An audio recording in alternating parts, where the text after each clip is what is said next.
Episode 25. The Ghost's Gambit. The cargo platform rumbled across Iron Dominion's plains, its maglev drone a low pulse beneath the star-streaked sky. Caleb Rook Tanner crouched among synth steel crates, his bloodied frame pressed against cold metal, the stolen blade and rail, pistol tucked close.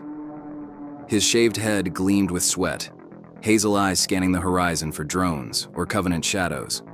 Crimson Hold's neon faded behind him, Nova Reach's golden spires glinting ahead, a beacon of tech and treachery.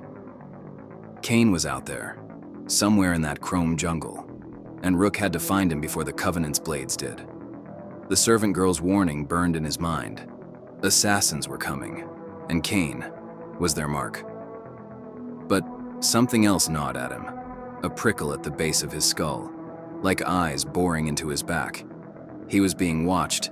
He was sure of it. Though no drone buzzed, no boots crunched. Just a feeling, sharp as a slum rat's instinct, whispering he wasn't as free as he thought. Rook shook it off, flexing his raw wrists, the shackles' bites still fresh. He'd slipped traps before, Freeland's gangs, Libra's drones. But this was different. In Crimson Hold's alleys, he doubled back, weaving through shanties, scaling a hab block to check his tail. Nothing. Yet the itch persisted, like a ghost trailing his shadow. He muttered a curse, low and rough, his slum drawl thick. "Keep moving, Rook. Ain't no phantom gonna outrun you." His fingers danced over the blade, a slum-forged shank, its balance a comfort. Kane needed him, and paranoia was a luxury he couldn't afford. The platform slowed at a border trade post, a ramshackle sprawl where Iron Dominion's grit met Nova Reach's gleam. Neon signs flickered. Toshi trades, neural mods, no questions. Casting pinks and blues over mech smiths hammering at stalls. Rook leapt off, landing soft in the dust, his stolen robe's hood low. The post throbbed with life. Traders bartering stim patches, kids hawking scavenged circuits, a drunk preacher yelling about Helix's godless cogs. Rook blended in, a ghost in the crowd, but his eyes flicked to every shadow, every glint. He ducked into an alley, checking his back again. Still nothing, yet the itch screamed louder. He growled, slipping a pebble from his pocket and tossing it behind a crate, listening for a reaction. Silence.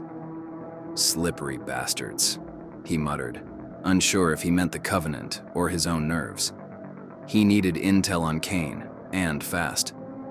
Nova Reach was Helix's domain, cameras on every spire, drones sniffing every bite.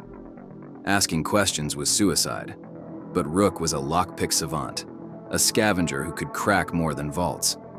He spotted a data kiosk, a rusted terminal where traders swapped Toshi coin for shipping logs. Risky, but it might hold clues. Kane's burner chip, a safehouse ping, anything.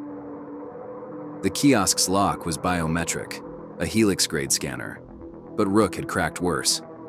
He pried the panel with his blade's tip, exposing wires that sparked like a slum's jury-rigged grid. His fingers moved like a thief's prayer, rerouting circuits, the scanner blinking green. The screen flared, logs scrolling, shipments, trades, a faint Toshi coin trail tied to a Freeland burner, used 2 days ago in Apex Core's slums. Kane. It had to be. Rook's heart kicked, but his eyes darted to the alley's mouth. A shadow shifted. Or did it? He froze, breath held, but no one emerged. "Get a grip, man," he hissed, downloading the cords to a scavenged wrist chip. The trail pointed to a derelict warehouse district, but Rook needed gear to move through Apex Core unseen. Helix's optic drones would spot a robed slum rat in seconds. He needed a holomask, bleeding-edge tech to scramble his face, like the one Kane used in the tower heist. The trade post's black market was his best shot, but Toshi coin was low, and bartering meant eyes on him. Then he saw her, a figure slipping through the crowd. Liquid black bodysuit rippling with adaptive camo, a crimson cyber eye glinting under a tactical mask. Zara Rain, the Order's blade, a hunter whose name was a whisper in Freeland's bars. She carried a satchel, its faint glow betraying high-tech loot, likely a holomask or better. Rook's gut twisted. She was trouble. But that satchel was his ticket to Kane. He trailed her, a panther stalking a wolf, his slum instincts razor-sharp. Zara moved like smoke, weaving past stalls, her cyber eye scanning for threats. Rook kept low, dodging traitors, his robe blending with the crowd's chaos. She paused at a mech-smith's stall, bartering with a low murmur, her satchel slung carelessly. Rook's chance. He crept closer, heart a steady drum, and slipped his blade under the satchel strap, slicing it clean. The bag dropped into his hands, and he bolted, diving into an alley as Zara's head snapped around, her cyber eye locking on his shadow. The chase was instant, a predator's wrath unleashed. Zara vaulted a crate, her curved blade flashing, boots silent on the dust. Rook sprinted, the satchel's weight slowing him, his lungs burning. He tossed a scavenged smoke pellet, slum tech, crude but effective, clouding the alley in gray. Zara's rail pistol barked, a slug grazing his robe, singeing cloth. He dove behind a stack of barrels, the trade post's clamor masking his gasps. The satchel held a hollow mask, its circuits pulsing, but Zara was closing, her cyber eye cutting through the haze like a demon's glare. Rook's paranoia spiked. Were others watching? That ghost tail? Still out there? Waiting? No time to check. He rigged the hollow mask's power cell to overload, tossing it as a decoy. It sparked, drawing Zara's fire, and Rook rolled, blade ready, only to feel cold steel at his throat. Zara loomed, her mask half off, scar jagged across her jaw, crimson eye whirring. "Thief!" she hissed, iron dominion burr clipped and lethal. "That was mine." Her blade pressed, a bead of blood welling on Rook's neck. He froze, mind racing, his slum grin faint but defiant. "Nice catch, lady. Why don't we talk about this? Maybe we can grab a coffee." Her eye narrowed, scanning him, then paused on his arm. Tattoos peeking through the torn robe, circuitry, and ravens, identical to Kane's from their old crew days. Her blade eased a fraction, voice low, probing. "What's a handsome Freeland slum rat doing in Nova Reach, wearing a Covenant robe? And where'd you get those tats? Speak, or I slice them off." Rook's pulse raced, sensing a crack. "Freeland slums. Ran with a scavenger. Best I ever knew. You hunting him too?" He gambled, letting Kane's shadow linger, his eyes locked on hers. Zara's jaw tightened, her cyber eye buzzing, processing. "Kane Voss," she said, not a question. "You're his best buddy, aren't you? The fixer's friend, the one who vanished. Let me tell you, you are very lucky I didn't find you sooner." She stepped back, blade still poised, but her gaze shifted, calculating. "Gideon wanted him alive. I can take you to him. Cross me in any way, and I bury you." Rook's mind spun. Zara was order, not covenant, but her deal smelled like a trap. Yet her recognizing Kane's tattoos was a lifeline. His paranoia flared, those unseen eyes still out there, tracking his every move. He couldn't shake them, not with tricks or speed, but Zara's tech might get him to Kane first. "All right," he said, voice rough, standing slow, blade tucked away. "I'll play, but if you kill me, I'll come back as a ghost and haunt your ass." Zara's lips twitched, not a smile, but close. "Move, scavenger. It's in Apex Core, Warehouse District, old Helix ruins." She tossed him a burner comms, its screen flickering. "Stay close. I see everything." They moved together, an uneasy pact, Rook's boots crunching beside her silent stride.